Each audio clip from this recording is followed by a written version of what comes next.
Hello दोस्तों, welcome to CSC Jnanpith. तो अब अपन देखते हैं ईपीएफओ इकोनॉमी के पीवाईक्यू। पॉलिटी के पीवाईक्यू हो चुके हैं, अब इकोनॉमी के देखते हैं। तो इसमें ये देखेंगे कि इकोनॉमी में कैसे क्वेश्चन पूछता है और उसको तैयार करने के लिए अब क्या करना होगा। जैसे हम सबको पता है कि 30 नवंबर को ईपीएफओ का पेपर है, तो 30 नवंबर तक हमें पीवाईक्यूज को है उसको कई बार कर लेना चाहिए। पॉलिटी के हो चुके हैं, अब इकोनॉमिक होंगे। अगली बार स्कीम्स के लिए आएंगे, फिर इतिहास के लिए आएंगे। जैसे जैसे आगे बढ़ते जाएंगे, लगभग सारे सेगमेंट के जो मेजर सेगमेंट है सबके पीवाईक्यू आ जाएंगे। और एक चीज़ ये याद रखिएगा कि इस इकोनॉमी में स्कीम्स शामिल नहीं है। स्कीम्स का अलग से पीडीएफ है, तो उसको अलग अगले वीडियो में कर लेंगे। ठीक है ना, स्कीम्स इसमें नहीं है। अब देखते हैं, पहले ये देख लेते हैं कहाँ से कहाँ तक है। 2023 से 2012 तक है। और जो पॉलिटी का हुआ था पिछली बार वो भी 2012 तक था। ये 2021 है, 2017, 2015 और 2012 तक के पीवाईक्यू सारे शामिल हैं जितने इकोनॉमी के हैं, और स्कीम्स उसमें शामिल नहीं है, ये याद रखना। अब स्टार्ट करते हैं। तो पहला क्वेश्चन क्या है, किसी मोटर कार, ठीक है, किसी मोटर कार की बेहतर ईंधन दक्षता के लिए किए गए 25,000 की पूरी मरम्मत ओवरहेलिंग व्यय क्या, कौन सा व्यय या क्या है जो किया गया व्यय वो क्या है। तो पहले ये देख लेना है कि ये व्यय पूछा है, तो ये प्राप्ति तो हो नहीं सकता, तो पहले इसको कट कर दीजिए। ये हो गया, ये व्यय तीनों है, तो ये तीनों में से ही हो सकता है। अब दूसरी बात ये देखना है कि ये गुड्स कौन सा है। ये मोटर कार है, तो गुड्स पहले हमें पता है गुड्स दो प्रकार के होते हैं। एक कंज्यूमर होता है, कंज्यूमर गुड्स, और एक होता है कैपिटल गुड्स। तो कैपिटल गुड्स में कोई खर्चा करेंगे तो क्या होगा, कैपिटल व्यय। तो ये कौन सा गुड्स है, कैपिटल गुड्स है, ये हमें याद रखना है। तो कैपिटल गुड्स को जब आप बनवाएंगे, पूरी उसकी मरम्मत करेंगे, तो किस में आएगा, कैपिटल कैपिटल व्यय में ही आएगा, पूंजीगत व्यय में ही आएगा। इसका एक एग्जांपल और देख लेते हैं। जैसे मोटर कार की जगह यदि घर लिखा होता कि घर की मरम्मत करवा रहे हैं, तो घर क्या है, कैपिटल है हमारी। घर एक कैपिटल, अगर उसकी घर की मरम्मत करवाएंगे तो क्या होगा, घर ज़्यादा समय तक सही बना रहेगा। तो उसकी मरम्मत से जो मरम्मत में पैसा लगा वो भी कैपिटल वही आएगा। अब घर की जगह, मोटर कार की जगह कुछ और दे सकता है। जैसे और क्या दे देगा, दे देगा कि एक ज़मीन है, ज़मीन में आपने घर बनवा लिया, तो कौन सा व्यय आएगा, भाई कैपिटल व्यय आएगा, क्योंकि ये हमारी कैपिटल तैयार हो गई। और ये घर को फिर से बनवा लिया, कार को फिर से मरम्मत करवा दिया, या फिर आप एक फैक्ट्री में नई मशीन लगवा दिए, मशीन की मरम्मत करवा दिए, ये सारी चीज़ें कैपिटल व्यय में आएंगी, ये याद रखना है। इस तरह के क्वेश्चन बन सकते हैं। इसका कॉन्सेप्ट भी क्लियर हो गया है। गुड्स पहले ये देख लेना कि गुड्स कौन सा है। अगर जो जो जौन सा गुड होगा वही वही व्यय हो जाएगा। अगर कंज्यूमर गुड्स होता तो राजस्व व्यय होता आपका, क्योंकि उससे आपकी कोई कैपिटल तैयार नहीं हो रही है। इतना था। अब अगला क्वेश्चन देखते हैं। एक सेकेंड, इसको थोड़ा क्लियर कर देते हैं। इसका आंसर ये है, क्या पूछा था, मरम्मत व्यय मोटर कार की। अब अगला देखते हैं, बकाया किराए को किस रूप में वर्गीकृत किया जा सकता है। बकाया किराए को किस रूप में वर्गीकृत किया जा सकता है, इसमें याद रखना है।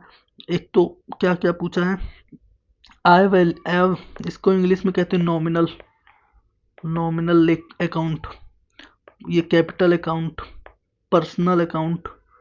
ये दोनों पर्सनल अकाउंट है, और कोर पर्सनल अकाउंट है, और ये प्रतिनिधित्व पर्सनल अकाउंट है। तो वैसे इसको तो इसमें किया जाता है प्रतिनिधि व्यक्तिगत लेखा में। क्यों किया जाता है, बकाया किराया, बकाया किराया किस में आएगा, पहले तो ये है कि कैपिटल और नॉमिनल अकाउंट में तो आएगा नहीं, ये दोनों में तो आएगा नहीं। क्यों नहीं आएगा, क्योंकि ये तो कैपिटल अकाउंट में बस क्यों नहीं आएगा, क्योंकि कैपिटल थोड़ी तैयार हो रही है। किराया, किसी चीज़ किराया देने से कोई कैपिटल नहीं तैयार होती। हम कोई भी चीज़ रेंट में लेते तो उससे हमारी कैपिटल थोड़ी तैयार होती है, उसको हम केवल कंज्यूम करते हैं, वो केवल कंज्यूमर गुड्स होता है हमारा, ना कि कैपिटल तैयार करता। तो पहले तो ये कट जाएगा। और ये नॉमिनल अकाउंट, ये तो वहाँ से चला गया, लेखा लेखा जोखा वाला मामला है, जिसमें आय व्यय का लेखा, इसमें तो साफ लिखा है आय व्यय का, तो इसमें आय व्यय का लेखा थोड़ी, इसमें तो केवल व्यय बस है, आय तो है नहीं कुछ, तो ये भी नहीं आएगा। और आएगा अब ये क्लियर हो गया कि ये तो व्यक्तिगत लेखा है, और स्वाभाविक सी बात है किसी चीज़ का किराया देना हमारा व्यक्तिगत ही होता है। तो अब मूल वाले में आएगा या प्रतिनिधित्व वाले में आएगा, ये सोच करना था। तो अभी वैसे ये प्रतिनिधि कैपिटल वे व्यक्तिगत वे में आएगा, मूल में नहीं आएगा, इतना याद रखना है। अब आगे देखते हैं।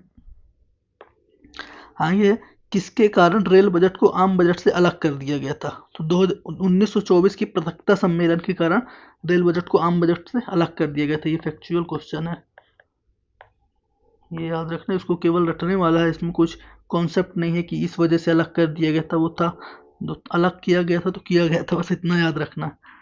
अब ये करंट का क्वेश्चन है, हाल ही में हाल ही में निम्नलिखित में से किस एक ने प्रधानमंत्री गति शक्ति पहल की है स्कीम का क्वेश्चन है। गति शक्ति पहल के अधीन भारत की आधारिक संरचना इंफ्रास्ट्रक्चर के सृजन के लिए वित्त पोषण के साथ साथ सामाजिक विकास और जलवायु प्रक्रिया के वित्त पोषण के निमित्त इस प्रकार भारत की हरित समृद्धि की आकांक्षाओं में योगदान हेतु अगले 5 वर्षों के लिए 25 बिलियन तक ये बोला है। गति शक्ति मिशन में 25 अरब डॉलर कौन खर्च कर रहा है? तो विश्व बैंक खर्च कर रहा है, ये याद रखना है। ये करंट अफेयर का क्वेश्चन है, कोई कॉन्सेप्ट वाला क्वेश्चन नहीं है, ये खाली करंट अफेयर पता रहेगा तो काम हो जाएगा। अब आगे देखते हैं, निम्नलिखित में से कौन सा एक कथन सही नहीं है? याद रखना, सही नहीं पूछा है। पहली चीज़ तो इसको गोला कर लेना या हाईलाइट कर लेना पेपर में ही। तो क्या है क्वेश्चन? मूल्यह्रास एक नॉन कैश व्यय है। बिल्कुल सही है, क्योंकि जो किसी मशीन का मूल्यह्रास होता है, आपके पैसे का थोड़ी मूल्यह्रास हो जाता है कि नोट रख रहे हैं तो नोट का मूल्यह्रास हो गया, ऐसा नहीं होता है। मूल्यह्रास एक नॉन कैश व्यय, ये एकदम सही है। मूल्यह्रास परिसंपत्ति के मूल्यांकन की प्रक्रिया है। तो मूल्यह्रास परिसंपत्ति के मूल्यांकन की प्रक्रिया थोड़ी, परिसंपत्ति का मूल्यांकन थोड़ी करते हैं मूल्यह्रास से। मूल्यह्रास तो उसकी क्षति हुई। और अगला पढ़ लेते हैं, लेकिन पहले ये वैसे है नहीं। मूल्यह्रास का मुख्य कारण इस्तेमाल के कारण हुई टूट फूट है, एकदम सही है। ये तो पूछा गलत है ना, तो ये दोनों तो नहीं होंगे। मूल्यह्रास को आवश्यक प्रभावित किया जाना चाहिए ताकि किसी व्यवसाय की वास्तविक हानि या लाभ को अभिनिश्चित किया जा सके। तो मूल्यह्रास वही तो होता है, अगर वास्तविक लाभ निकालना है, जैसे एक होता है सकल लाभ, सकल लाभ से अगर नेट लाभ पे जाना है तो क्या करना पड़ेगा? मूल्यह्रास से तो घटाना पड़ता है। तो वही तो बोला है कि वास्तविक अगर हानि या लाभ को निकालना है, तो ये तो बिल्कुल सही है। अगर ये तीनों सही पता है तो फिर ये गलत अपने आप निकल आया, ये गलत है। परिसंपत्ति के मूल्यांकन की प्रक्रिया नहीं है मूल्यह्रास। अब आगे देखते हैं, राष्ट्रीय कौशल विकास निगम के बारे में गलत कथन पूछा है। तो क्या पूछा है कि यह कौशल विकास उद्यमिता मंत्रालय द्वारा स्थापित गैर लाभकारी पब्लिक लिमिटेड कंपनी है। ठीक है, हो सकता है गलत पूछा है, तो ये हो सकता है। अब यह केवल बड़े गुणवत्ता वाले गैर लाभकारी व्यावसायिक प्रशिक्षण संस्थान के सृजन को उत्प्रेरित कर कौशल विकास का संवर्धन करता है। तो ऐसा नहीं है, ये केवल बड़े लोगों को बड़े गुणवत्ता वाले को नहीं करता, छोटे छोटे, क्योंकि हमें पता है ना कि राष्ट्रीय कौशल विकास निगम का सरकार की बहुत सारे संस्थान होते हैं, जो छोटे छोटे संस्थान है वो कौशल विकास प्रदान कर रहे होते हैं। हमने अपने आसपास देखा ही है कि बहुत छोटे छोटे प्रधानमंत्री कौशल विकास केंद्र लिखा रहता है। तो काफ़ी छोटे छोटे संस्थान जो गुणवत्तापूर्ण वाले होते हैं वो कौशल विकास प्रदान कर रहे होते हैं। तो ऐसा बड़े नहीं है, तो ये गलत हो गया। तब ये गलत हो गया तो कौन सा है? ये वाला आंसर आ गया, और ये सही है, कौशल विकास उद्यमिता मंत्रालय का ही है। और वैसे भी ये तो दिख ही रहा है ना, कौशल विकास, तो कौशल विकास किसका ही होगा? उद्यमिता मंत्रालय का। और गैर लाभकारी पब्लिक लिमिटेड कंपनी, इसको याद रखना है। फैक्चुअल ही है ये भी क्वेश्चन, ज़्यादा कॉन्सेप्चुअल नहीं है। अब अगला देखते हैं, सेवा क्षेत्र। सेवा क्षेत्र के संदर्भ में निम्नलिखित में से कौन सा सही पूछा है? खुदरा व्यापार तृतीय कार्यकलाप के अंतर्गत आता है, सही है ना। पांच कार्यकलाप होते हैं। पहले में कृषि आ जाता है, दूसरे में मैन्युफैक्चरिंग उद्योग आ जाता है, तीसरे में खुदरा व्यापार आता है, चौथे में अनुसंधान और विकास आता है, पांचवें में क्या आता है? पॉलिसी मेकिंग, जिसे गोल्ड कॉलर जॉब भी कहते हैं। पांचवें में वो आता है। ये पांचों जॉब याद रखना है, इसका दोनों सही है, चतुर्थ कार्यकलाप में आता है।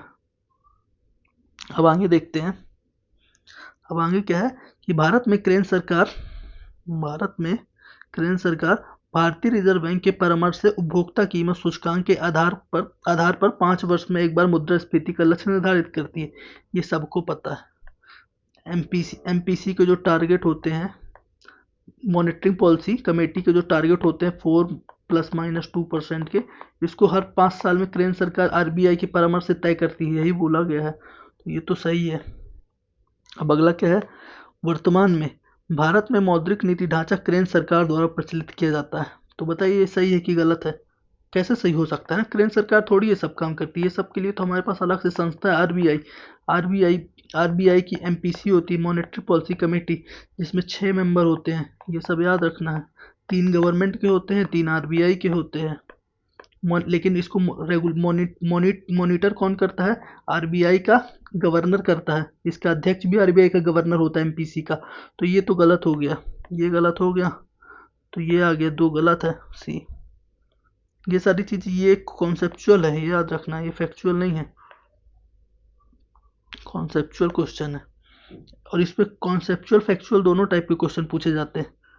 अभी हमने कुछ देखा जैसे प्योर फैक्ट थे, जैसे ये था, ये प्योर फैक्ट था, ये प्योर फैक्ट था, और कुछ कॉन्सेप्ट भी पूछे गए, ये तो कॉन्सेप्ट सही होगा। अब आगे देखते हैं। भारत सरकार ने 100% चीनी और खाद्यान्न को विविध प्रकार के जूट के थैलों में पैकेज करने का अधिदेश दिया है। मतलब क्या है कि भारत सरकार जो चीनी और खाद्यान्न है उसको जूट के थैलों में पैक करने के लिए आदेश दिया है 100%। तो ठीक है, ये आदेश तो हमें पता है कि है, काफ़ी समय से है। और ये अगला है, भारत सरकार ने जूट पैकेज सामग्री वस्तु पैकिंग अनिवार्य प्रयोग अधिनियम 1987 अधिनियमित किया है। तो ये तो भारत सरकार किया होगा ना यार, क्योंकि ये जूट पैकेज ये सब जो है, तो ये भारत सरकार ने बुलाया होगा, एकदम एक्यूरेट कानून दिया है, तो सही है।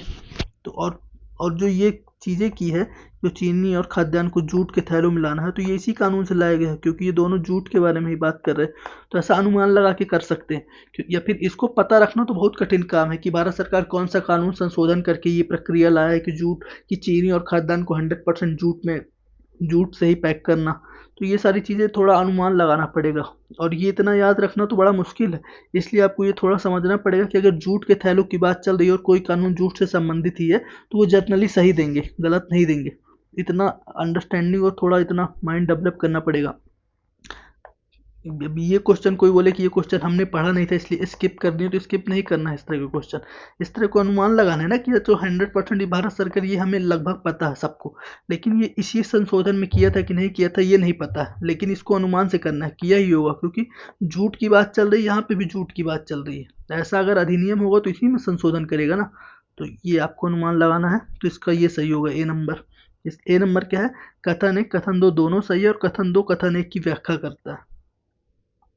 अब आगे देखते हैं, आगे क्या है कि बहुत मजबूत अमेरिकी डॉलर वैश्विक उधार की अधिसंकुचित करता है।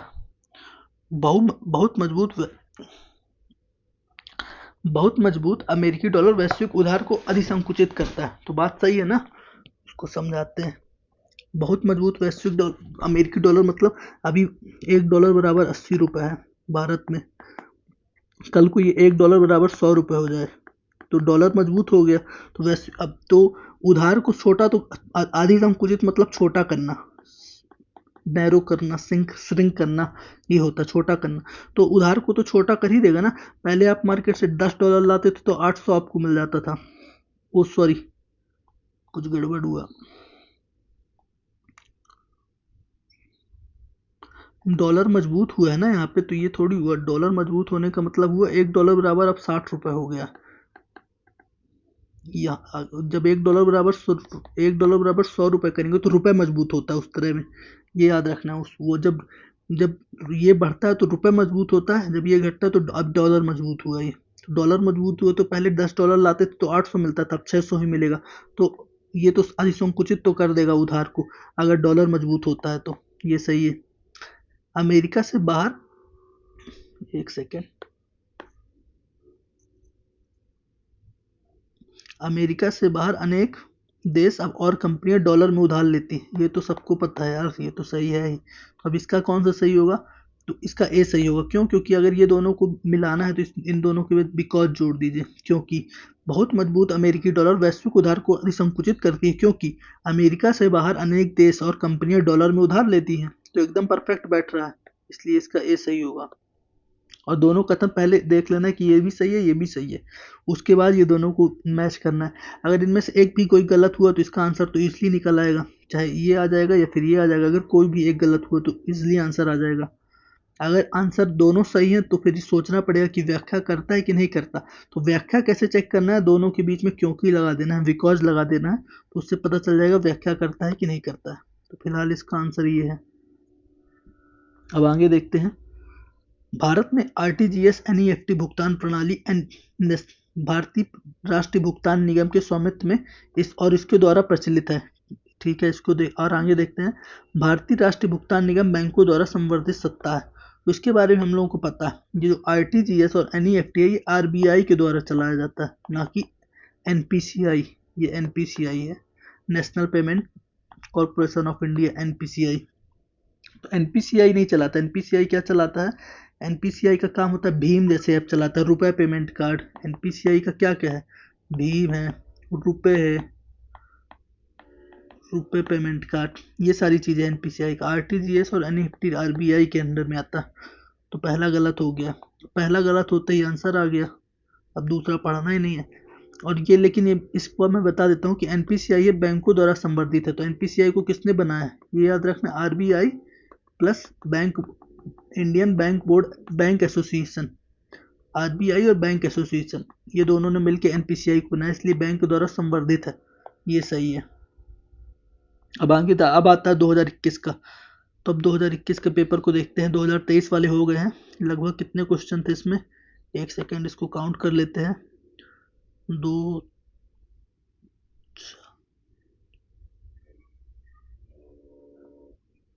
11 क्वेश्चन पूछे गए थे 2023 में। अब आगे देखते हैं 2021 में कितने क्वेश्चन है वो भी देखेंगे। पहले क्वेश्चन देखते हैं क्या है। निम्नलिखित में से कौन सा प्रधानमंत्री कृषि सिंचाई योजना का उद्देश्य नहीं है? नहीं पूछा है, कौन सा उद्देश्य नहीं है। तो पहला पढ़ते हैं क्या है। उर्वरक अधिक उपज देने वाली किस्म, हाई यील्डिंग वैरायटी सीड्स की बात है। और पीड़कनाशी के उपयोग के लिए सहाय की सब्सिडी प्रदान करना, ये तो उद्देश्य होगा ही ना। प्रधानमंत्री कृषि सिंचाई योजना है, तो सिंचाई योजना में सब्सिडी देना और वो हाई यील्डिंग वेराइटीज, ये सारी चीज़ें तो होंगी। बाकी देखते हैं आगे भी पढ़ते हैं। जमीनी स्तर पर सिंचाई में निवेश को समन्वित करना, जमीनी स्तर पर सिंचाई में निवेश को समन्वित करना ऐसा तो नहीं होगा। और सुनिश्चित सिंचाई के अंतर्गत कृषि योग्य क्षेत्र का विस्तार करना, कृषि योग्य क्षेत्र के विस्तार के लिए सिंचाई योजना थोड़ी लाया जाएगा, तो ये तो नहीं होगा। खेतों में जल उपयोग दक्षता में सुधार लाना, दक्षता में सुधार लाना इसमें कन्फ्यूजन हो सकता है, लेकिन ये भी इसका उद्देश्य है नहीं। इसका उद्देश्य यही है कि उर्वरक और हाई यील्डिंग वैरायटीज को और पीड़ानाशक के उपयोग के लिए सहाय की सब्सिडी प्रदान करना, इसका यही है। ये थोड़ा याद रखने वाला क्वेश्चन है, स्कीम्स का क्वेश्चन है। वैसे ये क्वेश्चन स्कीम में भी मिल जाएगा, स्कीम्स का क्वेश्चन है। और या ईपीएफओ में हर साल 3 से 4 क्वेश्चन स्कीम्स के पूछते हैं, ये याद रखना। भी स्कीम वाला जब पीडीएफ देखेंगे और उसके क्वेश्चन देखेंगे तो उसे भी देखेंगे, इसके बाद स्कीम्स का ही करेंगे। अब आगे देखते हैं। बाजार में नए प्रतिस्पर्धी के प्रवेश करने से एवं उत्पादन और विपणन विभागों के बीच अनबन होने जैसी घटनाएं जब लेखावाहियों के प्रकट नहीं की जाती हैं, तब किसी इकाई में निम्नलिखित में से कौन सी लेखा संकल्पना का प्रयोग किया जाता है? तो इस कौन सी लेखा संकल्पना का प्रयोग किया जाता है? जब बाजार में नए प्रतिस्पर्धी प्रवेश करने से उत्पादन और विपणन विभागों के बीच अनबन हो जाती है, तब लेखा विभागों के बीच किस प्रकट। तो इसमें पूछा है कि जब बाजार में कुछ गड़बड़ होती है तो कौन सा। वैसे इसका मुद्रा मापन है। ये बहुत फैक्चुअल क्वेश्चन है, ये स्किप करने वाला क्वेश्चन है ना। इस तरह के क्वेश्चन स्किप कर सकते हैं क्योंकि इसके बारे में ज़्यादा पढ़े नहीं, कभी सुने नहीं होते। इस तरह के क्वेश्चन के बारे में कहीं नहीं सुने होते, ऐसे क्वेश्चन डायरेक्ट कहीं पे बुक में भी नहीं मिलते, तो ऐसे क्वेश्चन स्किप कर सकते हैं। अब देखते हैं ये नीति आयोग का फुल फॉर्म पूछा और कुछ नहीं है। नीति आयोग का फुल फॉर्म क्या है सबको पता है, क्या है? National institute for transforming India, NITI Aayog का फुल फॉर्म सबको पता है। और ईपीएफओ में बहुत सारे क्वेश्चन ही फुल फॉर्म दे के पूछता है, अभी देखते हैं आगे भी। अगला क्वेश्चन है। निम्नलिखित में से किस स्थान पर वर्ष 1965 में एशिया का पहला निर्यात प्रक्रमण जोन, एक्सपोर्ट प्रोसेसिंग जोन की स्थापित किया गया था? तो ये भी प्योर फैक्चुअल क्वेश्चन है, प्योर फैक्चुअल है। इसका है कांडला, गुजरात। सॉरी। अब आगे देखते हैं। सकल लाभ का आशय निम्नलिखित में से कौन सा है? ये सकल लाभ आ गया जो अभी हमने पहले बात की है। तो क्या इसको पढ़ लेते हैं, समझ आ जाएगा। बेचे गए माल की लागत और प्रारंभिक स्टॉक को जोड़ से होगा नहीं, तभी हमने पढ़ा ना। विक्रय में से बेचे गए माल की लागत को घटाने के बाद लाभ प्राप्त होगा, घटाने के बाद आएगा। अब आगे देख लेते हैं। विक्रय में से क्रय को घटाने के बाद, लाभ प्राप्त लाभ होगा। लेकिन इसमें सकल लाभ पूछा है ना, तो विक्रय में से क्रय को घटाने के बाद। अब देखते हैं आगे निवल, ये नेट प्रॉफिट की पहले से बात कर दिया है। निवल में से अवधि व्यय को घटाने के बाद, निवल में से अवधि व्यय को घटाना नहीं होगा, निवल वैसे जोड़ना पड़ेगा, तो ये घटाने के बाद बोल दिया, तो ये तो गलत है ही। अब ये दोनों में देखते हैं क्या होना चाहिए। विक्रय में से बेचे गए माल की लागत को घटाने के बाद प्राप्त लाभ। विक्रय में से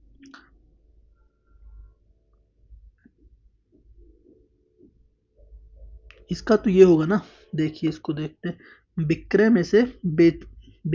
विक्रय में से बेचे गए माल की लागत को घटाने के बाद प्राप्त लाभ, तो वही बात है। और ये क्या कहता है, विक्रय में से क्रय को घटाने के बाद। क्रय कैसे घटा देंगे, क्योंकि क्रय के बाद भी तो कुछ कॉस्ट लग जाती है, इसलिए बेचे गए माल को। और सकल लाभ वही प्राप्त होगा ना जिसको हम बेच दिए, जो बिका ही नहीं है उसमें कहाँ से लाभ प्राप्त हो रहा है।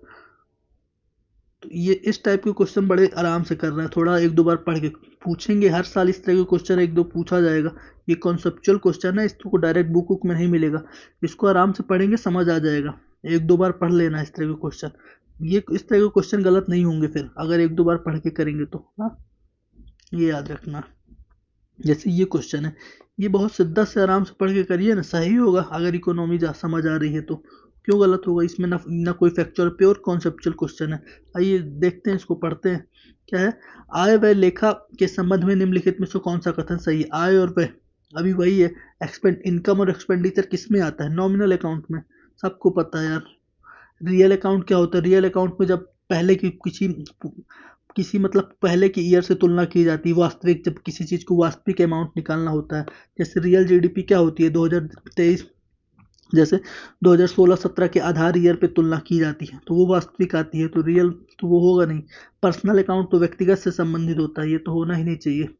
प्रतिनिधि पर्सनल अकाउंट ये भी नहीं होगा। प्रतिनिधि में ये किराया विराया आता है, भी हमने ऊपर देखा ही है, तो ये नहीं है। और वैसे भी ये याद रखना, आय व्यय का जो भी मामला होता है ना, एक्सपेंडिचर और ये सब का लेखा जोखा नॉमिनल में ही होता है, नॉमिनल अकाउंट में। और ये क्वेश्चन एक बार और आया है, ये रिपीटेड क्वेश्चन है। इसको मैं दिखाता हूँ अभी आगे पर चल के। अभी यहाँ पे स्टार लगाते हैं इस क्वेश्चन में। ये रिपीटेड क्वेश्चन है। अब आगे देखते हैं। ये करंट अफेयर का क्वेश्चन है, अब इसका क्या ही बताना, प्योर फैक्चुअल क्वेश्चन। इसका 9% है आंसर वैसे। अब 2017 के क्वेश्चन देखते हैं। 2017 में क्या है, निम्नलिखित में से कौन सी एक विशेषता एकाधिकार स्पर्धा की नहीं है। किसकी विशेषता नहीं है, एकाधिकार स्पर्धा की, मतलब मोनोपोलिस्टिक कंपटीशन। तो कौन सी नहीं है, आइए देखते हैं। बाजार में खरीदारों और बेचने वालों की बड़ी संख्या। खरीदारों और बेचने वालों की बड़ी संख्या होगी तब तो ये पूरी प्रतिस्पर्धा हो गई ना, एकाधिकार कहे किया गया। ये तो प्योर प्रतिस्पर्धा हो गई, ये गलत हो गया। विभेदित उत्पादों में बाजार विभेदित उत्पादों से बाजार बनता है। विभेदित उत्पादों से बाजार बनता है, तो ठीक है, बनने दीजिए। बाजार में उत्पाद में समजातीयता होती है। और संवर्धन के लिए बिक्री लागतों का प्रयोग किया जाता है, विक्रय संवर्धन के लिए। वैसे इसका आंसर ये है, क्या है, बाजार में उत्पाद सजातीयता होती है। ये थोड़ा सा अजीब टाइप का क्वेश्चन है। ये मार्केट से संबंधित है, तो इसको पढ़, ये मतलब कॉन्सेप्चुअल नहीं है, थोड़ा रटा हुआ होना चाहिए, तब ये क्वेश्चन सही होगा, यदि याद है तो।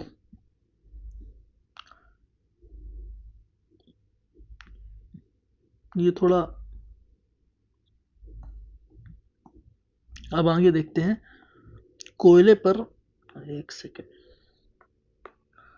कोयले पर रुपए 100 रुपये प्रति टन उपकर निम्नलिखित में से किसके अंतर्गत आता है।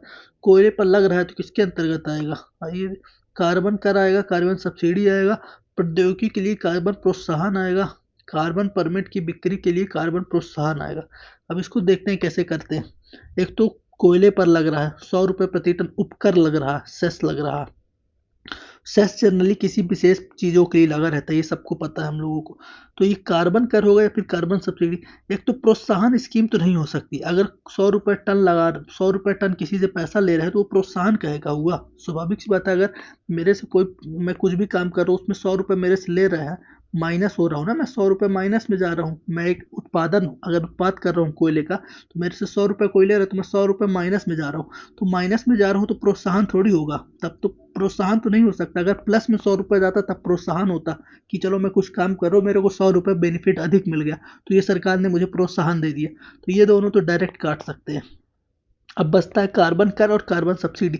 जब सरकार 100 रुपये ले रही है तो कर ना हुआ, सब्सिडी कैसे हुई? सब्सिडी तो सरकार देती है ना। तो ये तीनों चीज़ें सरकार देती है, प्रोत्साहन सरकार देती है, सब्सिडी सरकार देती है, अभी ये सरकार यहाँ पे ले रही है, तो ये कार्बन कर हुआ। इस तरह भी क्वेश्चन को कर सकते हैं। तो इसका आंसर हो गया ए नंबर। अब आगे देखते हैं। भारत में उत्पाद मूल्य सूचकांक पीपीआई 2014 तैयार करने में के लिए क्रियाविधि निर्धारित करने वाले कार्यदल के अध्यक्ष कौन थे? यार इस तरह के फैक्चुअल क्वेश्चन के लिए याद रहना थोड़ा सा कठिन काम है, इसको स्किप कर सकते हैं। मैं होता तो स्किप करता है एग्जाम में। वैसे इसका है सौमित्र चौधरी, इसका आंसर ये है। बाकी इस तरह के क्वेश्चन के लिए स्किप करने के लिए भी रेडी रहना, हर क्वेश्चन अटेम्प्ट करना भी जरूरी नहीं है। अब इतना फैक्चुअल क्वेश्चन है यार, मतलब पीपीआई 2014 उसके में कोई कमेटी बनी और उसके अध्यक्ष होंगे और उनका नाम याद रखना बड़ा डिफिकल्ट है। और ये क्वेश्चन ये पूछा 2014 का और पेपर कब का है? 2017 का, मतलब 3 साल पुराना करंट अफेयर। किसको इतना याद रहेगा यार। अब आगे देखते हैं। एक स्टैंड अप उद्यम कहाँ स्थापित किया जा रहा है? स्टैंड अप उद्यम, स्टैंड अप क्या है? स्टार्टअप के लिए है, ये तो समझ ही आ रहा है। स्टार्टअप के लिए, तो स्टार्टअप के लिए कृषि में तो नहीं किया जाएगा, कृषि काट दीजिए। आ गया आंसर। विनिर्माण, सेवा क्षेत्र और व्यापार क्षेत्र में, और विनिर्माण क्षेत्र में तो स्टार्टअप बढ़ ही रहा, सेवा क्षेत्र में भी। और ये याद रखना स्टैंड अप स्कीम और स्टैंड अप किसके लिए, ये तो अभी आगे बात करेंगे स्कीम के क्वेश्चंस में। स्टैंड अप स्कीम किसके लिए? महिलाओं के लिए, एसटी एससी जनजातियों के रोजगार को बढ़ावा देने के लिए, वो स्वरोजगार को बढ़ावा देने के लिए। अभी इतना बता देता हूँ, फिर आगे स्कीम्स वाला जब देखेंगे तो उसमें देख लेंगे। तो स्टैंड अप स्कीम जनरली ये सारी चीज़ें स्टार्टअप को बढ़ावा देने के लिए होती है। Stand up scheme, make in India, ये सारी स्टार्टअप के लिए है। तो स्टार्टअप है तो कृषि तो आएगा नहीं, तो बाकी फिर आंसर आ गया। अब आगे देखते हैं। आर्थिक लागत की तुलना में सामाजिक लागत अधिक होती है, इसका कारण क्या है? सामाजिक लागत क्यों अधिक होती है भाई? आर्थिक लागत में केवल आर्थिक की चीज़ें जुड़ी होती है, सामाजिक लागत में समाज की भी चीज़ें जुड़ जाती है, इसलिए बड़ी हो जाती है। अब इसको पढ़ लेना है बस, समझ आ जाएगा आंसर। समाज अर्थव्यवस्था से बड़ा होता है, ये थोड़ी पता है, बड़ा होता है, छोटा भी हो सकता है, किसको पता। समाज में राज्य व्यवस्था सम्मिलित है जबकि अर्थव्यवस्था में सम्मिलित नहीं, तो कहाँ चली जाती है फिर? कैसे हो सकता है ना, समाज में ये दोनों कैसे हो सकता है? और ये दर्शकों द्वारा वहन की गई लागत धनात्मक होती है, ठीक है, होती होगी। समाज में समाज में उपभोक्ता और उत्पादक दोनों सम्मिलित होते हैं, तो ये बात सही है, क्योंकि ये उपभोक्ता उत्पादक यहाँ पे आ गए और बाकी लोग समाज भी है ना। बस इसको याद रखना है, ये वाला चार्ट। ये है आर्थिक लागत और ये है सामाजिक लागत, क्योंकि यहाँ पे कुछ उपभोक्ता और उत्पादक होंगे, ये उपभोक्ता उत्पादक होंगे, और कुछ यहाँ पे बाहर लोग भी होंगे ना हमारे जैसे लोग, तो वो भी तो कुछ ना कुछ जनरेट कर रहे हैं ना सामाजिक लागत, तो वो ये सारी चीज़ें शामिल होंगी। तो इसलिए समाज में उपभोक्ता उत्पादक दोनों सम्मिलित होते हैं, तो ये पूरा सर्कल शामिल हो गया। अब आते हैं मुद्रास्फीति। क्या है? मूल कोर मुद्रास्फीति और सकल हेडलाइन मुद्रास्फीति से भिन्न है। क्या, क्यों भिन्न होती है? पहले इसको देख लेते हैं। कोर मुद्रा हेडलाइन इन्फ्लेशन जो होती है, उसमें यदि आप ईंधन को माइनस कर देंगे तो कोर मुद्रास्फीति आ जाती है, ये सबको पता है, ये हम इकोनॉमी में बढ़िया से पढ़ते हैं। और इसको देखते हैं क्या क्या इसमें ऑप्शन दिया है। इसमें क्या है? कीमत सूचकांक में अस्थिर स्वरूप की वस्तुओं को की उपेक्षा की जाती है। उपेक्षा मतलब हटा दिया जाता है, इग्नोर कर दिया जाता है। कीमत सूचकांक में अस्थिर वस्तुओं को सम्मिलित कर लिया जाता है, इग्नोर वो कंसीडर कर लिया जाता है, ठीक है। जिस कीमत सूचकांक पर आधारित नहीं है, जिन्स, ये जिन्स होगा, जिस नहीं होगा, कमोडिटी को जिन्स भी कहते हैं ना। कीमत सूचकांक में उपभोग की केवल महत्वपूर्ण वस्तुएं ही सम्मिलित होती हैं, ऐसा कुछ नहीं, सम्मिलित वाली मामला आएगा ही नहीं, क्योंकि हम जानते हैं ना कि ईंधन को हटाया जाता है, माइनस किया जाता है, माइनस वाला देख लीजिए, उपेक्षा की जाती है। अस्थिर स्वरूप क्या होता है? स्थिर स्वरूप ईंधन का होता है। हम सबको पता है कि ईंधन कुछ भी भू राजनीति में हो जाता है तो ईंधन काफ़ी ज़्यादा, तेल और जो नेचुरल गैस होती है वो काफ़ी ज़्यादा वोलेटाइल हो जाती है, बढ़ने घटने लगती है, इसलिए उसको अस्थिर स्वरूप माना जाता है। तो उसको हटा दिया जाता है कोर में। ये हम जानते हैं। तो इसका ए हो गया। बस इतना याद रखना है कोर, हेडलाइन और कोर में, कि हेडलाइन से जब ईंधन हटा देते हैं तो कोर कोर इन्फ्लेशन पहुंच जाता है। तो ये याद रहेगा तो काम हो जाएगा। इसमें लिखा है सम्मिलित कर लेना, कंसीडर कर लेना, ऐसा तो होता नहीं है, इसको तो हटाना होता है। इसमें भी कंसीडर की बात करा, सम्मिलित करने की ये भी नहीं होता है। और ये जिन्स वाली बात है ही नहीं, ये ईंधन वाली बात है, अस्थिर स्वरूप वाली बात है, तो ये भी गलत हो गया। अब अगला देखते हैं, निम्नलिखित में से कौन सा देश डब्ल्यूटीओ का सदस्य नहीं है? ईरान है। ईरान डब्ल्यूटीओ का सदस्य नहीं है, बस इतना याद रखना, ये थोड़ा फैक्चुअल है। इसको एक तरीके इससे भी कर सकते हैं। एक तरीका इसका ये है कि डब्ल्यूटीओ कब बना, ये हम सबको पता है। डब्ल्यूटीओ, आईएमएफ, ये सारी चीज़ें थोड़ा पश्चिम से रिलेटेड होते हैं, खासकर अमेरिका और यूरोप का मामला है। और डब्ल्यूटीओ तो अमेरिका, वाशिंगटन सहमति जानते हैं, तो अमेरिका से ही करीबी में चलता है। आईएमएफ यूरोप से करीबी में, ये सब हमको पता है। तो अमेरिका के यहाँ पे दुश्मन कौन है? ईरान है, तो ईरान को लगा दिया। ये एक तो गैस वर्क कह सकते हैं, जैसे ऐसे कर सकते हैं, बाकी ये प्योर फैक्चुअल है। अब देखते हैं, स्टार्टअप हब को कहाँ स्थापित करने के संबंध में सहमति मिली है? स्टार्टअप हब कहाँ स्थापित किया जा रहा है? ये पहले तो फैक्चुअल क्वेश्चन है, ये याद है तो याद है, नहीं याद हो तो छोड़ देना।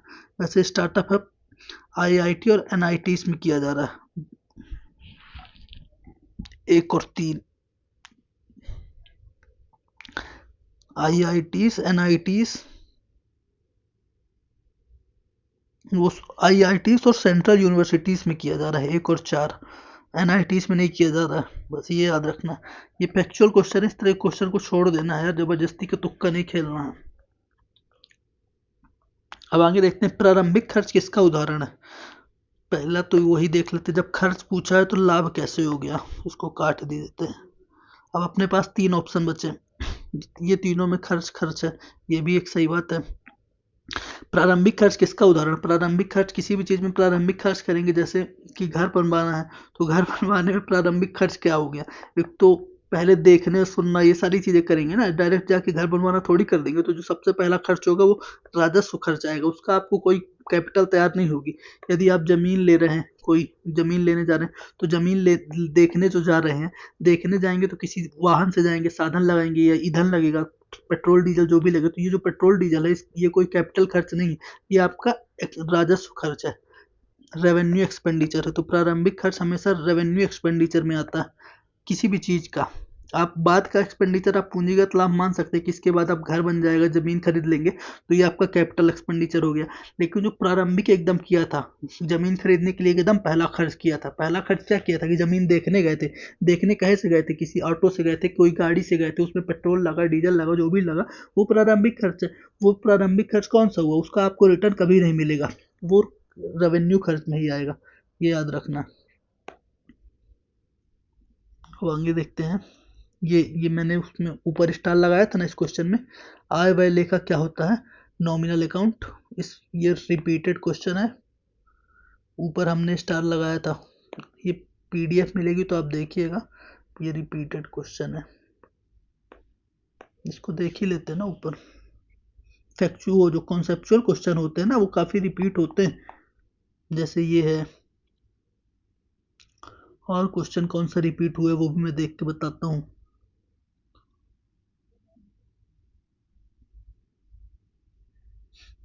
अब अभी आगे देखते हैं, रिपीट वाला क्वेश्चन देख लेंगे। ये स्थायी परिसंपत्ति को मूलह्रास किसका उदाहरण है? मूलह्रास किसका उदाहरण होता है? अभी हमने मूलह्रास के बारे में देखा कि मूलह्रास क्या होता है, अब मूलह्रास किसका उदाहरण होता है उसको देख लेते हैं।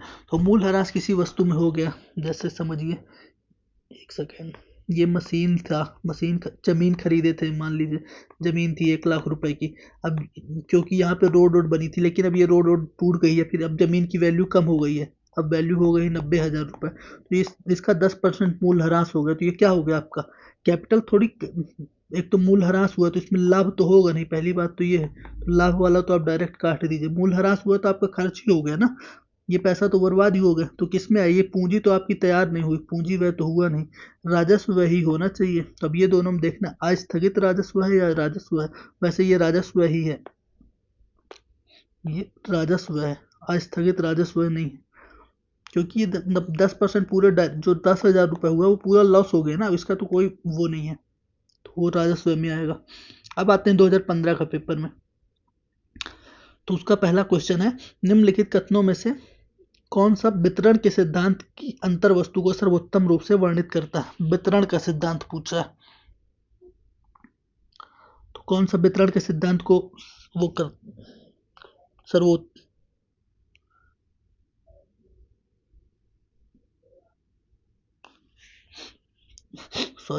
वितरण के सिद्धांत के बारे में पूछा है।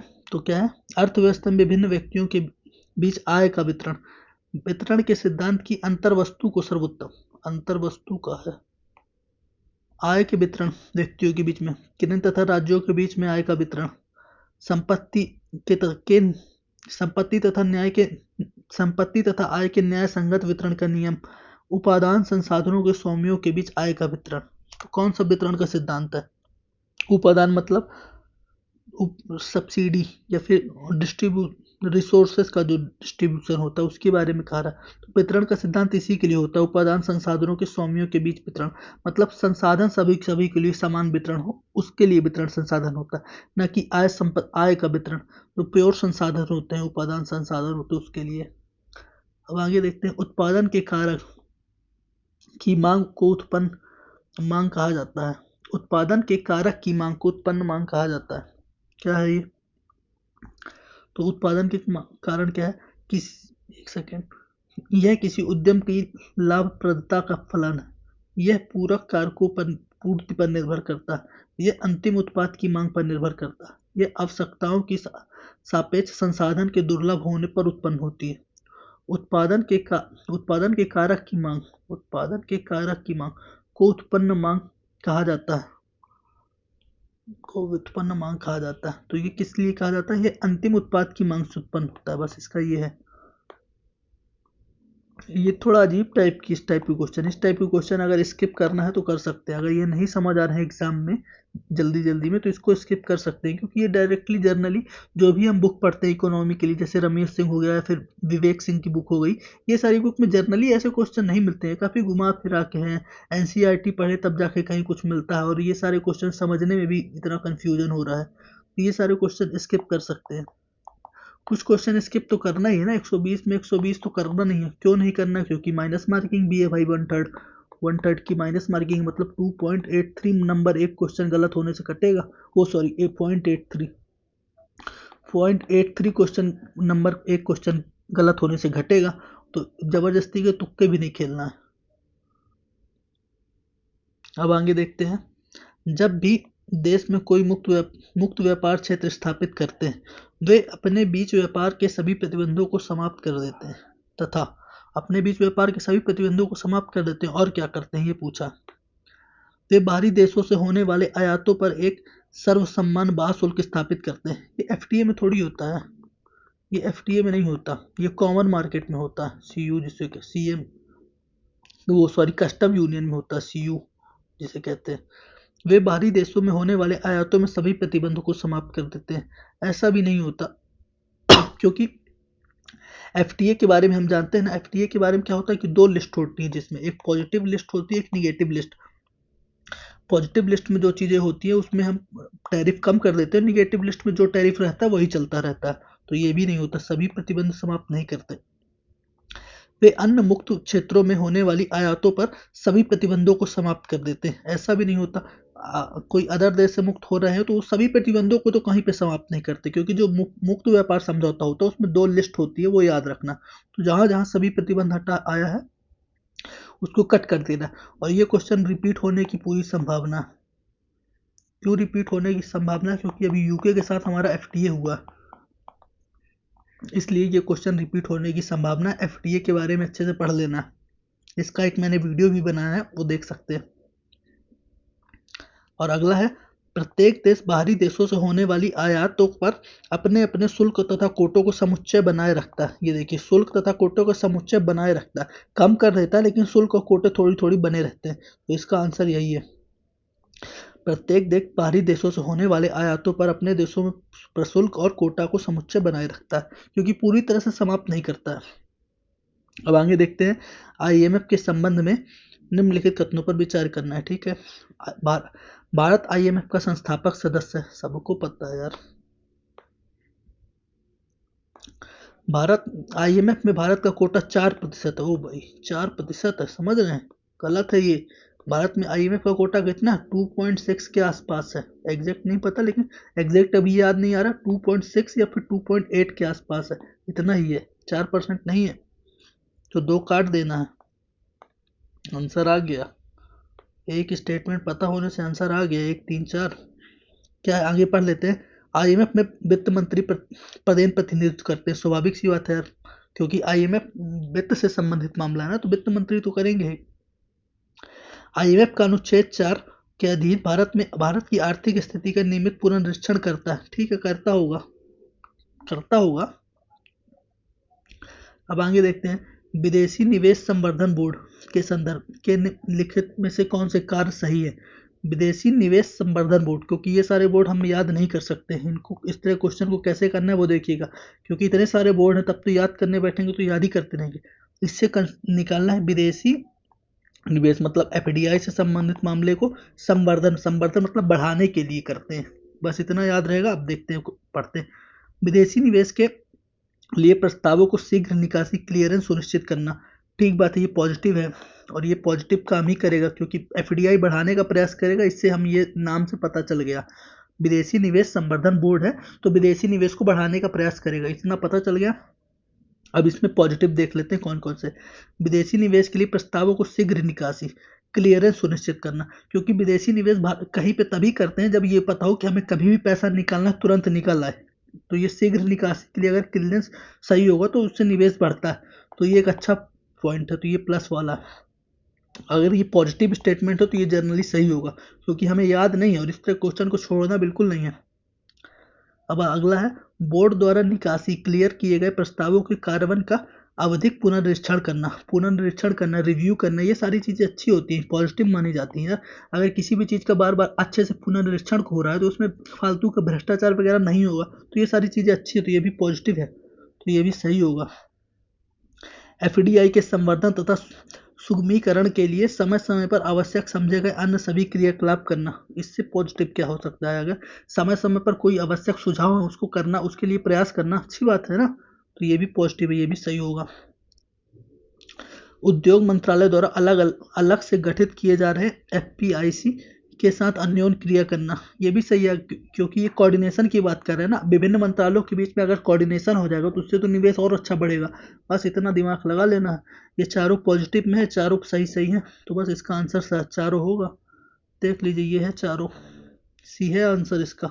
इस तरह के क्वेश्चन को छोड़ना बिल्कुल नहीं है, बस इसका अर्थ निकालना है कि ये कहना क्या चाह रहा है, पूछना क्या चाह रहा है, फिर ये देख लेना है कि ये चीज़ें इससे रिलेटेड हो रही कि नहीं है। ये चीज़ें अच्छी बात लिखी हैं, क्योंकि ये सर एक चीज़ और यहाँ पे याद रखिएगा, ये गवर्नमेंट बोर्ड है, गवर्नमेंट बोर्ड कभी निगेटिव चीज़ नहीं करेगा, कर वो व्यवहारिक रूप में कर दे वो अलग बात है, लेकिन गवर्नमेंट बोर्ड के कार्यों में लिखा नहीं होगा कोई निगेटिव बातें, इसलिए अगर ये सारी चीज़ें पॉजिटिव है तो वो सही ही होगा। अगर यहाँ पे कोई निगेटिव होता तो उसको आप गलत कर सकते थे, ये तरीका याद रखना है, ऐसे होता है, इससे बहुत सारे क्वेश्चन सॉल्व होंगे, तो इसको याद रखना। एक बार और इसको देख लीजिएगा, समझ जाएंगे कैसे करना।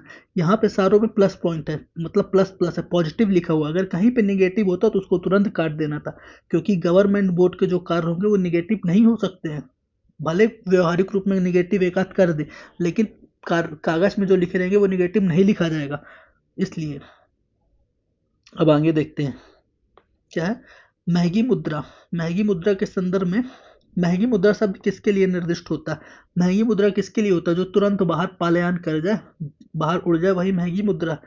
ऑप्शन पढ़ते हैं, आवासीय ऋणों पर निम्न ब्याज दर, अगर ब्याज दर निम्न देंगे तब तो सस्ती मुद्रा हो गई, महंगी कहीं की हुई, स्वाभाविक सी बात है ना, अगर जनता को आराम से मुद्रा मिल गई तो वो सस्ती हो गई, महंगी थोड़ी हो गई। मंदी की अवस्था में मुद्रा का मूल्य मंदी की अवस्था में मुद्रा का मूल्य, ठीक है, नहीं ये नहीं होगा। उच्च ब्याज दर, उच्च ब्याज दर तो होगा ना, उच्च ब्याज दर हो जाएगा तो लोगों के हाथ में मुद्रा कम मिलेगी, यही तो महंगी मुद्रा, यही तो है इसका आंसर। बाकी अगला पढ़ लेते हैं। आवासीय ऋण, आवासीय ऋण पे ब्याज दरों की कमी, ये दोनों तो एक ही है ना, अगर अगर ब्याज दर कम करने से महंगी मुद्रा होती है तो फिर ये दोनों सही होंगे, और दोनों को सही कर नहीं सकते, इसलिए ये दोनों गलत होंगे। बाकी इसका आंसर ये आ गया, उच्च ब्याज दर। अब आगे देखते हैं।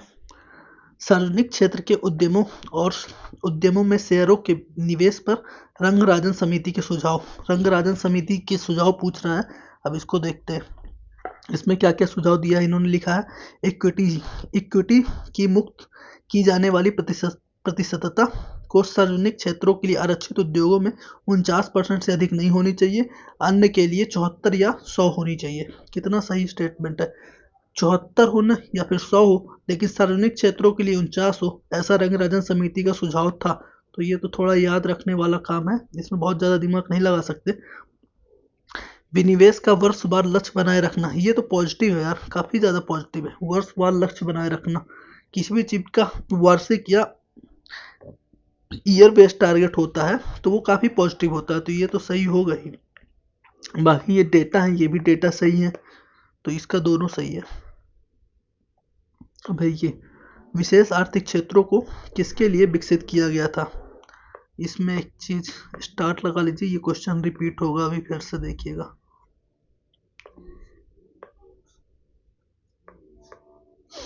सॉरी, क्या है, देश भर में अतिरिक्त आर्थिक गतिविधि उत्पन्न करने के लिए, उपनगरीय क्षेत्रों को सुंदर बनाने के लिए। स्पेशल इकोनॉमी जोन थोड़ी बनाएंगे, ये तो गलत है ना। सुंदरीकरण के लिए, ब्यूटीफुल बनाने के लिए थोड़ी बनाएंगे, ये इतना पैसा थोड़ी कि ब्यूटीफुल बनाने के लिए विशेष आर्थिक जोन बना रहे हैं। और देहातों की सुविधा उन्नत करने के लिए, देहातों के लिए थोड़ी था, ये तो मतलब एक्सपोर्ट के लिए था। घरेलू एवं विदेशी स्रोतों में निवेश का संवर्धन करने के लिए, यही है, क्योंकि विशेष आर्थिक क्षेत्र में बहुत सारी चीज़ों में छूट दी गई थी कि आप आइए बनाइए, मतलब प्रोडक्शन करिए हमारे यहाँ से, फिर एक्सपोर्ट करिए, निर्यात को बढ़ावा देने के लिए था ना। घरेलू एवं विदेशी स्रोत से निवेश का संवर्धन करने के लिए। वैसे भी ये दोनों तो आप देख के ही काट सकते थे, क्योंकि ब्यूटीफुल करने के लिए ये सब इतना पैसा थोड़ी खर्च करना है। और देहात तो ये तो ग्रामीण क्षेत्रों में नहीं था, ये निर्यात के लिए था। अब आगे देखते हैं। आगे ये 3 क्वेश्चन है, ये इसके ऑप्शंस ये हैं, इनके ये तीनों क्वेश्चन के ऑप्शन ऊपर है। क्वेश्चन देखते हैं। उपभोग, बचत और निवेश पर आयकर प्रभाव व्यष्टि प्रभाव है। आयकर प्रत्यक्ष कर का एक उदाहरण है, ये तो सही है ना, आयकर प्रत्यक्ष कर का उदाहरण है, इनकम टैक्स प्रत्यक्ष ही है, डायरेक्ट टैक्स है। पहला क्वेश्चन क्या है, उपभोग, बचत और निवेश पर आयकर प्रभाव व्यष्टि प्रभाव नहीं, समष्टि प्रभाव है। ये कैसे समष्टि प्रभाव, जो निवेश है ना उसका प्रभाव बहुआयामी होगा, मतलब देश के स्तर पे होगा, रोजगार पता चलेंगे, कितने रोजगार बने। उपभोग तो व्यष्टि ही आएगा, लेकिन जो निवेश है ना उसका समष्टि प्रभाव होता है, इसलिए ये कथन गलत है। तो इसका आंसर क्या होगा, कथन 1 गलत है, कथन 2 सत्य है, तो इसका आंसर डी होगा ये। अब इसको देखते हैं। विदेशी निवेश किसी देश के निर्यात निष्पादन को प्रभावित कर सकता है, ठीक है, कर प्रभावित तो कर ही सकता है ना, ये तो बिल्कुल सही है कि मतलब प्रभावित कर सकता है, केवल जर्नलाइज किया गया है, काफ़ी जर्नल स्टेटमेंट है, सही है ये। अब अगला है, विदेशी निवेश का अंतर प्रभाव स्थानीय मुद्रा की मूल्य वृद्धि कर सकता है, जिसके कारण निर्यात होने वाली वस्तुओं की कीमत में वृद्धि हो सकती है, बिल्कुल सही है ये भी। क्या बोला, विदेशी निवेश का जब अंतर प्रभाव होगा, मतलब डॉलर अधिक आएगी, जब डॉलर अधिक आएगी तो रुपए का मूल्य गिर जाएगा, मतलब अभी एक डॉलर बराबर 80 रुपये है, अगर डॉलर अधिक आ जाएगी तो क्या हो जाएगा, $1 बराबर 60 रुपये हो जाएगा। इससे क्या होगा, इससे निर्यात प्रभावित हो जाएगा, निर्यात की कीमत वृद्धि हो सकती है, निर्यात महंगा हो जाएगा, वही निर्यात प्रभावित हो जाएगा, इसलिए ये भी सही है। तो ये दोनों का आंसर क्या होगा इसमें, क्योंकि बिकॉज लगा के देख लीजिए दोनों की व्याख्या करता है कि नहीं करता, क्योंकि ये भी देखना है ना, स्पष्टीकरण है या स्पष्टीकरण नहीं है, तो इसके लिए बिकॉज लगा के देखते हैं। क्या है, विदेशी निवेश किसी देश के निर्यात निष्पादन को प्रभावित कर सकता है, क्योंकि विदेशी निवेश का अंतर प्रवाह स्थानीय मुद्रा की मूल्य वृद्धि कर सकता है, जिसके कारण निर्यात में होने वाली वस्तुओं की कीमत में वृद्धि हो सकती है। ये तो वही एक्सप्लेनेशन दे दिया ना, निर्यात निष्पादन प्रभावित कर सकता है और निर्यात में वृद्धि हो सकती है, तब तो इसका यही होगा ना, स्पष्टीकरण कर ही रहा है। तो यहाँ पे ए लिख देते हैं। अब अगला है, क्या है, दो देशों के बीच व्यापार लागतों में अंतर के कारण होता है। दो देशों के बीच व्यापार लागतों में अंतर के कारण होता है, बिल्कुल सही है। वैसे यहाँ पे भी कोमा होना चाहिए। दो देशों के बीच व्यापार लागतों के अंतर के कारण होता है, ये सही है। अलग अलग देशों के अलग अलग कारक अकाउंटेंट होते हैं, स्वाभाविक सी बात है, अलग अलग देशों में अलग अलग ही चीज़ें होंगी ना, एक जैसी थोड़ी होंगी। तो सही है। अब दोनों को व्याख्या देखते हैं करता है कि नहीं करता। व्याख्या के लिए बिकॉज लगा देना। दो देशों के बीच व्यापार लागतों में अंतर के कारण होता है, क्योंकि अलग अलग देशों में अलग अलग कारक अकाउंटेंट होते हैं, बिल्कुल सही लग रहा है। इसका भी ए हो जाएगा, व्याख्या कर रहा है। अब आगे देखते हैं। अब आगे क्या है, निम्नलिखित कार्यक्रमों पर विचार कीजिए। ठीक है, करते हैं विचार। ऋण मतलब credit link capital subsidy scheme, subsidy generally किसको दिया जाता है, वो भी कैपिटल सब्सिडी। तो देखते हैं ये किसके लिए, कृषि के लिए भी हो सकती है, और इसमें ऑप्शन क्या है, कृषि के सुधार, एमएसएमई के लिए, बड़े उद्योगों के लिए तो जनरली नहीं होती चीज़ें, क्योंकि बड़े उद्योग खुद ही सक्षम होते हैं ना निवेश करने के लिए, और पारंपरिक कुटीर उद्योगों के लिए हो सकता है। ये तीन ऑप्शन हो सकते हैं, ये नहीं हो सकता। अब देखते हैं सूक्ष्म वित्त कार्यक्रम, ये तो हमको पता, सूक्ष्म वित्त कार्यक्रम एमएसएमई के लिए होता है, एमएसएमई के लिए, तो इसका एमएसएमई ही होगा। कृषि के लिए ऐसा कुछ नहीं होता, कृषि के लिए जनरली जो भी कार्यक्रम चलाता है नाबार्ड चलाता है, तो नाबार्ड वाले ऐसे कार्यक्रम नहीं, सूक्ष्म वित्त कार्यक्रम ये सब वित्त जो भी संबंधित है एमएसएमई या इंडस्ट्री के लिए होता है ये। और इसमें तो यहाँ पे पता ही चल जाएगा अगर ये पढ़ेंगे तो। राष्ट्रीय विनिर्माण प्रतिस्पर्धात्मक कार्यक्रम, तो विनिर्माण कहाँ कहाँ आता है, कृषि में तो विनिर्माण होता नहीं है, स्वाभाविक सी बात है ना, एमएसएमई में ही होता है, कृषि में तो विनिर्माण होता नहीं, तो ये भी कट जाएगा खट्ट से। अब आता है कुटीर उद्योग, लघु एवं कुटीर उद्योग, तो कुटीर उद्योग के लिए ऐसा कार्यक्रम नहीं है ये विनिर्माण के लिए जो बड़े बड़े विनिर्माण होते हैं। क्लस्टर डेवलपमेंट प्रोग्राम, ये सब एमएसएमई से संबंधित है। अब आते हैं 2012 के पेपर में, क्या है अगला क्वेश्चन है, यह कहा जाता है कि मुद्रास्फीति को रोकने के लिए विदेशी अंतर्गत के निष्फलीकरण का क्या अर्थ है। इसमें स्टेरलाइजेशन के बारे में पूछा, इसके बारे में यूपीएससी 2023 भी पूछ चुका है। 2023 यूपीएससी सीएससी में 2023 प्रीलिम्स में पूछ चुका है इसके बारे में, सॉरी स्टेरलाइजेशन के बारे में, इसको आप देखेंगे तो मिल जाएगा। इसका आंसर था ओपन मार्केट ऑपरेशन, जो पेपर दिया होगा उसको याद होगा। तो इसमें क्या है, यह कहा जाता है कि मुद्रास्फीति को रोकने के लिए विदेशी अंतर्गत के निष्फलीकरण मतलब स्टेरलाइजेशन का यहाँ क्या अर्थ है, स्टेरलाइजेशन का क्या अर्थ होता है उसको पूछा। यह सुनिश्चित करना कि नकली मुद्रा का संचयन में प्रवेश ना करे, यह सुनिश्चित करना कि काले धन का लिखा दिया जाए, काले धन का लेखा जोखा, वांछनीय विनिमय दर को बनाए रखने के लिए तुल्य स्थानीय मुद्रा का आहरण करना, आयात निर्यात विनियमों का पालन करना। तो इसका आंसर क्या होगा, क्योंकि इसका आंसर सी होगा, वांछनीय विनिमय दर को बनाए रखने के लिए तुल्य स्थानीय मुद्रा का आहरण करना। क्यों होगा, क्योंकि जो स्टेरलाइजेशन है वो ओपन मार्केट ऑपरेशन तो होता है। ओपन मार्केट ऑपरेशन क्या होता है कि मार्केट की मुद्रा को बाहर अंदर कर लेना, आरबीआई द्वारा अधिग्रहित कर लेना, और जब जरूरत पड़े तो मार्केट में छोड़ देना। तो वही है, स्थानीय मुद्रा से संबंधित है, विदेशी मुद्रा से संबंधित नहीं, और नकली उकली मुद्रा तो यह होगा ही नहीं। अब आगे देखते हैं, मुद्रा प्रसारण की मौद्रिक नीति के किस प्रकार से ब्याज दर तथा आय स्तर पर प्रभावित करती है। पहली बात तो ये मुद्रा प्रसारण, एक्सपांशनरी मॉनेटरी पॉलिसी, इसका मतलब क्या होता है, मार्केट में मनी सप्लाई बढ़ाना, मनी सप्लाई बढ़ाना। तो इसके लिए क्या क्या उपाय कर सकते हैं, एक्सपांशनरी मॉनेटरी पॉलिसी जब भी पूछे तो इसका मतलब यही हुआ कि मनी सप्लाई को बढ़ा देना, मनी सप्लाई बढ़ाना। इसके लिए आरबीआई क्या क्या करता है, इसके लिए क्या क्या उपाय कर सकता है, मनी सप्लाई को बढ़ाने के लिए इंटरेस्ट रेट कम कर देना,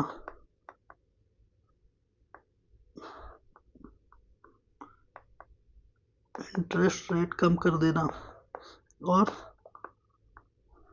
और क्या कर सकता है? मनी सप्लाई को बढ़ाना है तो एक्सपेंडिचर, मैं सारी चीज़ें बता दे रहा हूँ। एक्सपेंडिचर बढ़ा देना क्योंकि मनी सप्लाई बढ़ाना है ना। और टैक्स रेट कम कर देना।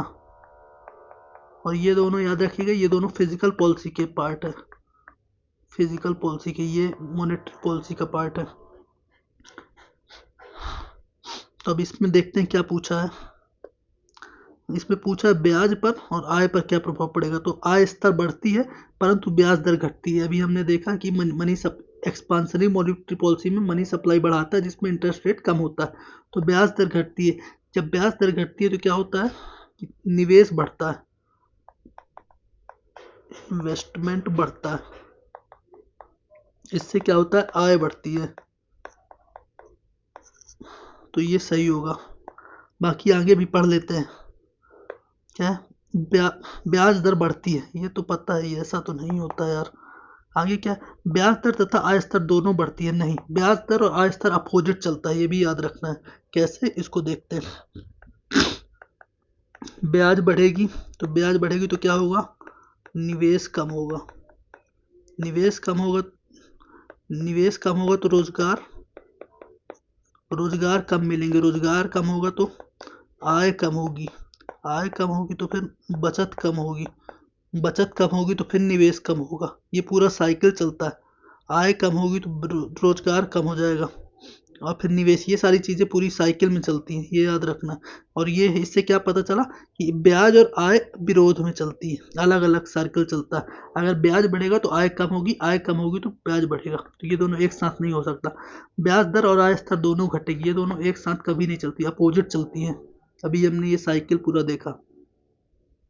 तो इसका आंसर मिल गया है, ये है ए नंबर। आय स्तर बढ़ेगी, ब्याज दर घटेगी एक्सपांशनरी मॉनेटरी पॉलिसी में। अब आगे देखते हैं। जब सार्वजनिक क्षेत्र के उपक्रम को में सरकारी स्वामित्व कम किया जाता है तो उसे क्या कहते हैं? विनिवेश किया जाता है, डिसइन्वेस्टमेंट किया जाता है। जब निजीकरण तो है नहीं, निजीकरण जब प्राइवेट को लीज में दे दिया जाए। सार्वजनिक निजी भागीदारी ये तो है नहीं। अब स्फीति ये थोड़ी होगा। अब आगे देखते हैं। निम्नलिखित में से किसे भारत की अर्थव्यवस्था के विकास में आधारिक संरचना में अवरोध कहा जाता है? मतलब इंफ्रास्ट्रक्चर डेवलपमेंट में किसको अवरोध कहा जाता है, उसके बारे में। भारतीय राज्य व्यवस्था का संघीय स्वरूप ये थोड़ी है। अत्यधिक विविधता के वित्तीय संसाधनों में अस्तित्व, ऐसा भी नहीं है। भूमि अधिग्रहण में देरी, सबसे मेजर प्रॉब्लम यही है भारत में। इंफ्रास्ट्रक्चर डेवलपमेंट ना हो पाने के कारण सबसे बड़ी यही है कि भूमि अधिग्रहण होने में भी काफ़ी ज़्यादा समय लग जाता है। वही है, भारतीय रुपए में अस्थिरता, ऐसा कुछ कारण नहीं है। अब नाबार्ड का फुल फॉर्म पूछा है। नाबार्ड का फुल फॉर्म क्या होता है? National bank for agriculture and rural development, NABARD का फुल फॉर्म पूछा है। अब आगे देखते हैं कि यदि आरबीआई विस्तारवादी खुला बाजार संकीर्णता को अपनाता है तो इसका मतलब क्या है? इसका मतलब क्या है? विस्तारवादी खुला बाजार, वही ओपन मार्केट ऑपरेशन को अपनाता है तो इसका मतलब क्या पूछ रहा है?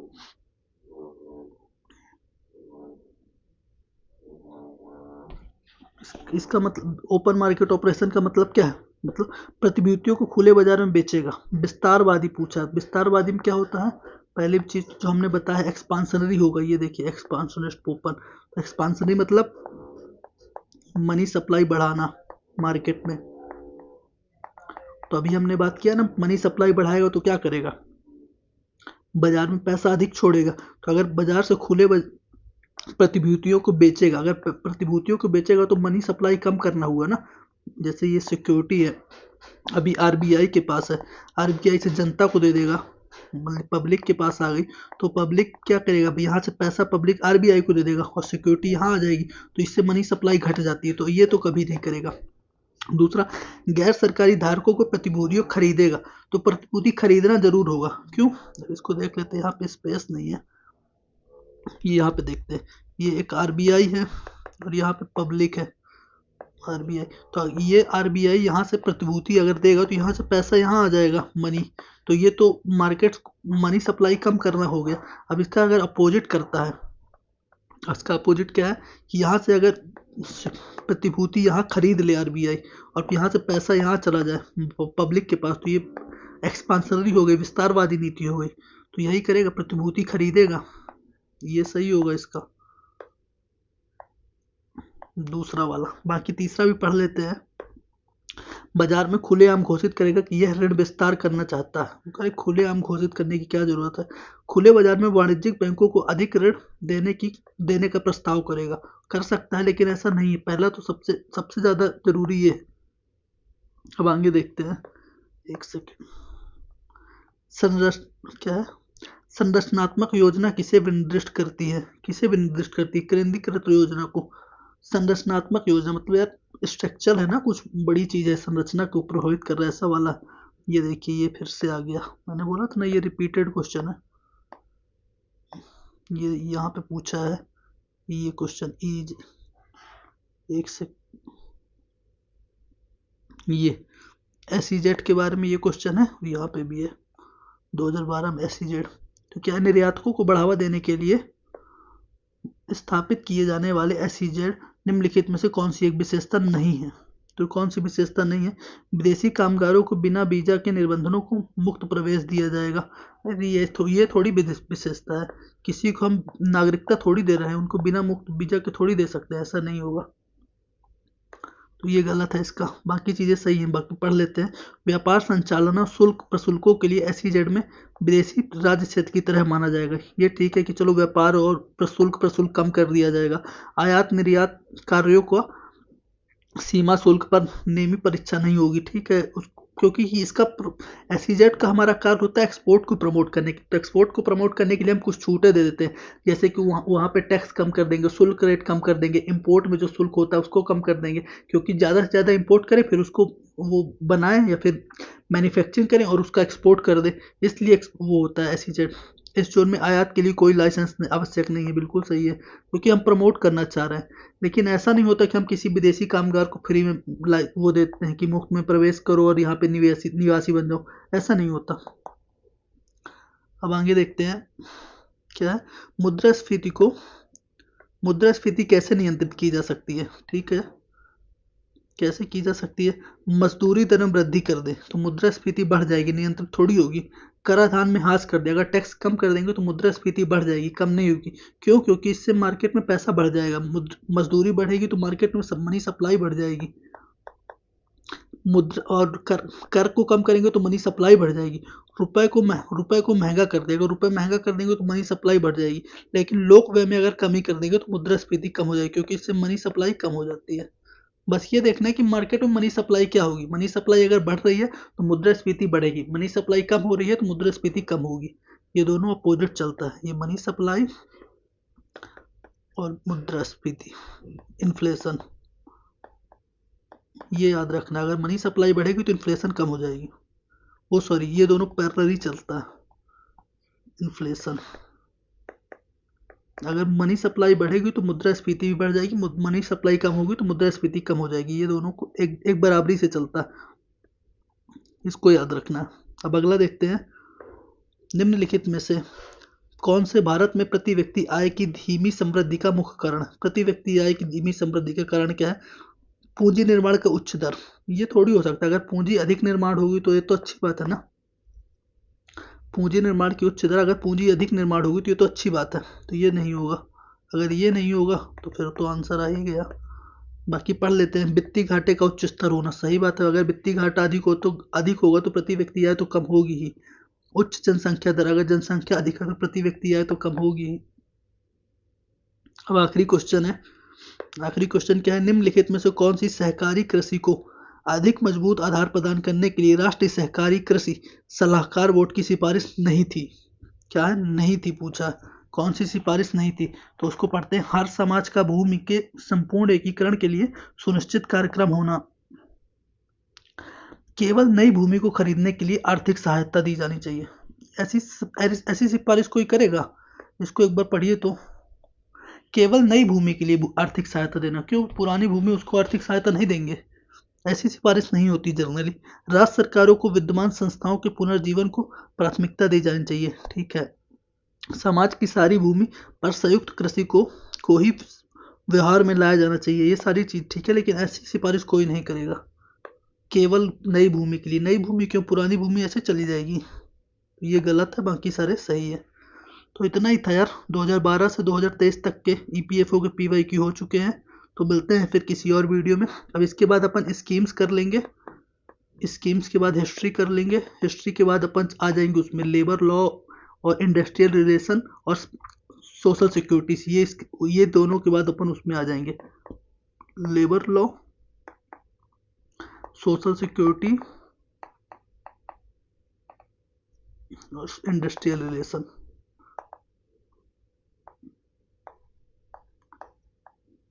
तो अभी के लिए इतना ही था, मिलते हैं फिर।